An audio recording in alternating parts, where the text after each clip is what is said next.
ব্যথারে ব্যথা, ব্যথায় জীবন হয়ে গেছে ভাই অমাবস্যা।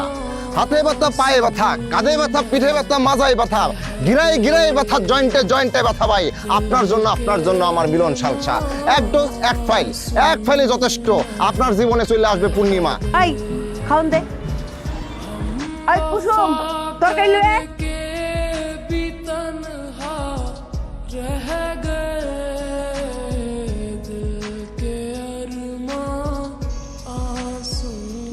আয় বুঝছি। আমার মোবাইলে টাকা নাই যে মিস কল দিন। আমার আর তোমার পোলার মা হইব না। আমি কি শাশুড়ারে বিয়ে করবো? হ্যাঁ, ভাবতেই আমার কেমন ঘিন লাগে। যেটা না হইলে আমার অস্তিত্বই থাকতো না। এটা নিয়ে এত লজ্জা কিসের? হ্যাঁ শোনো, মানুষের দুইটা চাহিদা, একটা হইতেছে মৌলিক আর একটা হইতেছে যৌগিক। আর লেকচার দেন লাগবে না।